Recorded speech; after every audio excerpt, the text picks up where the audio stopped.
আমাদের চ্যানেলে নতুন হয়ে থাকলে ভিডিওটাতে একটা লাইক করে দিও আর চ্যানেলটাকে সাবস্ক্রাইব করে দিও। আর পাশে নোটিফিকেশনটা অন করে দিও, তাহলে নতুন ভিডিও দেওয়ার সাথে সাথে তোমরা পেয়ে যাবে। ধন্যবাদ। আহ ঘুমিয়ে ঘুমিয়ে স্বপ্ন দেখার মজাই আলাদা। কত সুন্দর একটা স্বপ্ন দেখেছি। সর্বনাশ, স্বপ্ন দেখতে গিয়ে তো আমি একেবারে জমাটে বেঁধে গিয়েছি। আবার প্রচুর পরিমাণে বাতাস আসছে। আমি তো এখন পাহাড়ের উপরে। বাতাস কি আমাকে এখান থেকে ফেলে দেবে নাকি? সর্বনাশ, সত্যি তো বাতাস আমাকে পাহাড় থেকে ফেলে দিল। হায় হায়, এবার বুঝে আমার শরীরে হাড়গুড় আবার সবগুলো ভেঙে যাবে। বাপ রে বাপ, একবার একটা ধাক্কা খেয়েছি, আবার কোথায় যাচ্ছি আমি আমি বুঝতে পারছি না। সৃষ্টিকর্তা, বাপ রে বাপ, কোনো মতে আমি বেঁচে গিয়েছি বরফের টুকরোটা থাকার কারণে। কিন্তু এটা আবার কোথায় এলাম আমি? যাই হোক, এই ঘরটা দেখতে অনেক সুন্দর। আবার ঘর থেকে ধোঁয়া বের হচ্ছে, তার মানে এবার আমি বুঝে গিয়েছি এই ঘরের ভিতর ভালো কিছু রান্না বান্না হচ্ছে। এই শীতের মাঝে আমি আগুন তাকাতেও পারবো, কোনো কিছু খেতেও পারবো। তার আগে উকি দিয়ে দেখতে হবে আসলে ঘরের ভিতর আছে কে। কি রে, এটা তো জেরি। আমার সোনার ময়না পাখি, তারা চল ধইরা টানি, সেও কিন্তু আইছে কাছে, কালি হাতে না রে হই, সেও আইছে আমার কাছে, একটা হাসুন নিয়া রে। তখন কি আর আমি কাইছি হাসুনেরও কেদানি, ওরে হাসুনের কেদানি কাইয়া আমি পহলাইয়া আইছি। হ্যাঁ, এটা আবার কোন দেশি গান? গানে গানে বলছে আবার নাকি হাসুনের কেদানি উকাইছে। যাই হোক, ওর সামনে তো কপি দেখতে পাচ্ছি। আহ, কি মজার একটা কপি। এই কপি তো আমার খেতেই হবে, কারণ আমার জিহ্বায় এখন পানি চলে আসছে। আমার সোনার ময়না পাখি, না রে না রে না রে না, না রে না রে না রে না। কি রে, ঘরের দরজা এভাবে টক টক করছে কি? দাঁড়াও, আমি আসছি। এত জোরে আওয়াজ করতেছো, আমার কানের পর্দা পেটে গেছিল। কি রে, এটা কি? কত মোটা হাত, মনে হচ্ছে ভূতের হাত। আমার ঘরে আবার ভূতের আক্রমণ শুরু হলো না তো? না, হাতটা বড় চিনা চিনা লাগছে। এটা ভূতের হাত হতেই পারে না, এটা হচ্ছে টমের হাত। দাঁড়াও টম, তোমাকে আমি এখনই সাহায্য করছি। এই যে, তুমি আমাকে ধরতে চাচ্ছিলে তাই না? এই নাও, এখানে আমি আছি, এবার আমাকে ধরো আর তারপর তুমি মরো। ওরে বাবা রে, গেছি রে। আমার আঙ্গুলের একেবারে 12টা বাজিয়ে ছেড়ে দিয়েছে এই বজ্জাত ইঁদুরটা। এটাকে আমি যতবার গিয়েছি ধরতে, আর ততবারই এটার কাছে আমি মার খেয়ে আলু ভর্তা হয়ে গেছি। হা হা হা হা, আমার ভীষণ হাসি পাচ্ছে। বিড়ালটা আসে আমাকে মার দিতে, আর বিড়ালটা আমার কাছ থেকে মার খেয়ে যায়। হা হা হা। এখান দিয়ে ধোঁয়া বের হচ্ছে, তার মানে ইঁদুরটা এখন রান্না করছে। দাঁড়া, তোর রান্নার আমি 12টা বাজাবো। দিয়েছি এক পু, এবার তুই ভালো করে রান্না কর। কি সর্বনাশ, এই পাইপ দিয়ে এত বাতাস এলো কোত্থেকে? একেবারে চুলার আগুন নিভে গিয়েছে। চুলার আগুন নিভে গিয়ে আমার জন্য ভালোই হয়েছে। আমি এখন এই পাইপ দিয়ে তোমার ঘরের ভিতর ঢুকবো। বাপ রে বাপ, পাইপটা অনেক ছোটো, অনেক কষ্ট করে ঘরের ভিতর ঢুকতে হচ্ছে। আমি ঢুকে যাচ্ছি। মনে হচ্ছে পাইপ দিয়ে বিড়ালটা ঘরের ভিতর ঢুকছে। এই তো আমি হাম্পার দিয়ে হাওয়া দিয়েছি, এবার দেখ এই হাওয়ার সাথে তুই এই দেশ ছেড়ে বিদেশ চলে যাবি। ওরে বাপ রে বাপ, গেছি রে, আমি আবার সাইজ হয়ে গেছি। হ্যাঁ, এবার তুমি সাইজ হয়েছো না? তোমার যদি লজ্জা শরম কিছু থেকে থাকে, তাহলে তুমি আর কখনো আসবে না আমার সাথে পাঙ্গা নিতে, ঠিক আছে? যাক বাবা, শরীরটা একটু ক্লান্ত হয়ে গেছে, আমার এখন বিশ্রাম নেওয়া দরকার। যাই, একটু বিশ্রাম নেই। হায় হায়, আমি আকাশ থেকে কোথায় পড়ছি? ওরে বাপ রে বাপ, জেরির ঘরের উপরে পড়েছি। জেরির ঘর একেবারে ভেঙে গিয়েছে, আর জেরি এখান থেকে ছিটকে কোথায় জানি চলে গিয়েছে। যাই হোক, এখন আমার তো মাথাটা ভন ভন করে ঘুরছে, ভন ভন করে ঘুরছে। চোখে শুধু চারপাশে আমি সর্ষা ফুল দেখতে পাচ্ছি। পৃথিবীটা মনে হচ্ছে আমার কাছে এখন চক্রীর মতো ঘুরছে। কি ব্যাপার, হাতে এটা কি? ওরে, এটা তো সেই বজ্জাত ইঁদুরটা। ইঁদুর, এবার তোমাকে ধরেছি। আজকে তুমি আমার কাছ থেকে চার পাবে না। কি ব্যাপার, তাহলে আমি কোথায় যাচ্ছি? সর্বনাশ, আমি তো বরফের ডালে দাঁড়িয়েছিলাম। হায় হায়, আমি তো নিচ থেকে যাচ্ছি। কি সর্বনাশ, আমি এখন দাঁড়াতেও পারছি না। সৃষ্টিকর্তা, আমাকে বাঁচাও। আমি নিজের দোষে বিপদে পড়েছি, সৃষ্টিকর্তা আমাকে এখান থেকে জীবনেও বাঁচাবে না। হায় হায়, কোথাও দাঁড়ানোর কোনো জায়গা পাচ্ছি না, সর্বনাশ।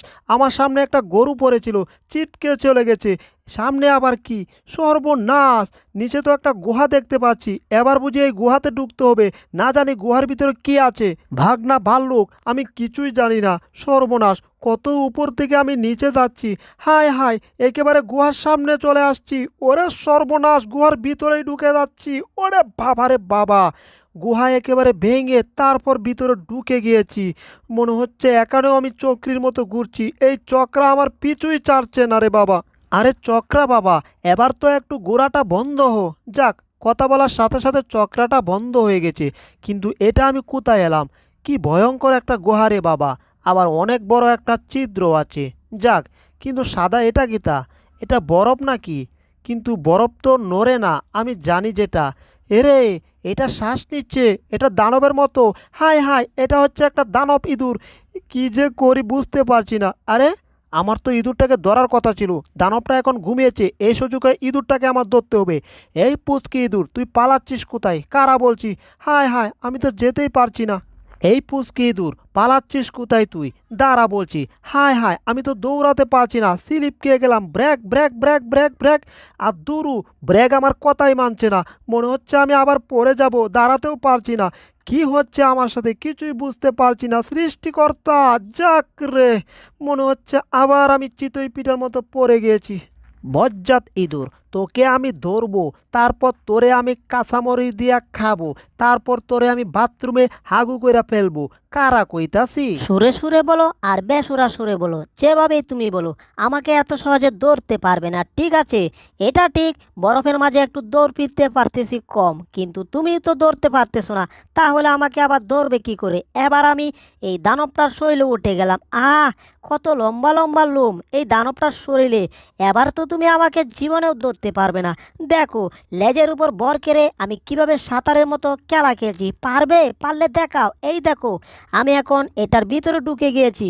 দেখো, আমি পানির মতো ডুব দিয়েছি। ঠিক আছে, এই দেখো, পানির মতো আমি ডুব দিয়ে উপরে ভেসেছি। আবার দেখতে চাও? আরও কিছু দেখতে চাও? তাহলে দেখো আমি কিভাবে পানির মতো সাঁতার কাটি। মনে হচ্ছে আমি সাগরে এখন সাঁতার কাটছি। কত মজা! দানবটার শরীরে জঙ্গলের মতো লুম হয়েছে, ইঁদুরটা এখানে ডুব দিয়েছে। এবার আমি ইঁদুরটাকে খুঁজে বের করব কি করে? আর এই ইঁদুরটা যে বজ্জাতের বজ্জাত, এটা একটা বজ্জাতের হাড্ডি। আমি যদি বজ্জাতের হাড্ডি হই, তাহলে তুমি হচ্ছ বজ্জাতের রগ। ঠিক আছে, আর আমি এখন পানি থেকে উপরে ভেসেছি। তুমি কি ভেবেছো আমাকে ধরে ফেলবে? কখনোই না। এই দেখো, আমি এই দানবের কানের ভিতর ঢুকে গিয়েছি। এক কান দিয়ে ঢুকে আমি আরেক কান দিকে বের হয়েছি। দেখেছো? আরও খেলা দেখতে চাও? দাঁড়াও, তোমাকে আমি আরও খেলা দেখাচ্ছি। এই যে দেখছো, দানবের মুখের ভিতর ঢুকে গিয়েছি। তোমাকে আরেকটা খেলা দেখাই, তোমাকে আমার জিহ্বা দেখিয়েছি, পারলে এবার তুমি আমাকে ধরো। কি? তুই আমাকে চ্যালেঞ্জ দিয়েছিস? দানব তো এখন ঘুমাচ্ছেই, এর মুখ থেকে তোকে আমি টেনে বের করব। কি ব্যাপার, এটা কোথায়? এটাকে তো মুখের ভিতর খুঁজেই পাচ্ছি না। কি সর্বনাশ, দানবটা মনে হচ্ছে সজাগ হয়ে গেল নাকি? হায় হায়, আমাকে একেবারে উপরে তুলে ফেলছে। কি সর্বনাশ, এই ইঁদুরটাকে বের করতে হবে। হায় হায়, এখান থেকে পড়লে আমি একেবারে বরফের জমাট বেঁধে যাব, মানে বরফে পড়লে আমার হাড্ডিগুলা ভেঙে যাবে। বাপরে বাপ, মনে হচ্ছে দানবটা আমাকে কিছু করবে না। সেটা ঠিক আছে, কিন্তু আমার হাত কোথায়? মনে হচ্ছে তো আমার শরীরে কোনো হাত নেই। আমার হাতটাকে কি করছে দানবটা? সর্বনাশ, মনে হচ্ছে আমার হাতটাকে চিবিয়ে খেয়ে ফেলছে। বাপরে বাপ, কিন্তু আমি আবার ইঁদুরটাকেও মনে হচ্ছে ধরে ফেলেছি। যাই হোক, এই দানবটার হাত থেকে আগে আমার বাঁচতে হবে। কি যে করি বুঝতে পারছি না। কি ব্যাপার, মনে হচ্ছে দানবটা আমার কিছু করবে না, মনে হচ্ছে আমার মহব্বতে পড়ে গেছে। ব্যাপার না, আমি মহব্বতের কিছুই করিনি, ইঁদুরটাকে মনে হয় আমি ধরে নিয়ে আসছি। বন্ধু, তুমি এখানে বসে থাকো, তোমার মতো বলদ দিয়ে আমার কিছু দরকার নেই, কিন্তু দাঁতগুলা তোমার ঘুরে রাখো, এই দাঁতগুলা দেখলে আমার ভীষণ ভয় করে। ঠিক আছে, তাহলে তুমি থাকো, আমি যাব। দানব বন্ধু, তোমাকে আমি একটা কিস দিয়েছি, কারণ ছোটবেলায় তুমি আমার বন্ধু ছিলে। ঠিক আছে, এবার তুমি টমকে মারো। কি? তাহলে তো টমের কবর আছে। এই টম, তোর এত বড় সাহস হয়েছে কি করে? তুই আমার বন্ধু জেরিকে নিয়ে যাবি? পারলে তুই একটু ধারা, তোকে আমি চিবিয়ে খাবো। এ সর্বনাশ, আমার চিৎকারের কারণে বরফগুলো আর ভেঙে ভেঙে পড়ছে, বেশি নড়া যাবে না। হায় হায়, আমি না নড়লে কি হবে? বিড়ালটা তো এখান থেকে পালিয়েছে। বাপ রে বাপ, দানবটার মাথা গরম হয়ে গেছে, এখান থেকে দ্রুত পালাতে হবে। হায় হায়, এখান থেকে পালাবো কি করে? সর্বনাশ, আমার চারদিকে বরফ দিয়ে বেড়া হয়ে গেছে, এবার একটা লাফ দিয়েছি, সর্বনাশ, সামনে আবার বরফ। ওরে বাবারে বাবা, এখানে লুকিয়ে থাকে, তাহলে বরফটা বুঝতে পারবে না আমি কোথায় আছি। বাপরে বাপ, আমি দানবটার সাথে এতক্ষণ ফাইজলামো করেছি, আমি ভেবেছি এটা তেমন বড় না, আর এখন তো দেখছি এটা কত বড় একটা দানব। হায় হায়, টমকে ধরার জন্য আমার পাশ দিয়ে আছে, এটার পায়ের নিচে বলে আমি চ্যাপটা হয়ে যাব। বাপরে বাপ, আমি সাইডে গিয়ে লুকিয়ে থাকি, আমি নাই বাপুরে, তোমরা কিছু করতে থাকো, তোমাদের মাঝে আমি ভুলেও যাব না। কি রে টম, তুই আমার সাথে ফাইজলামো করিস? তুই আমার বন্ধুকে মারতে চাস?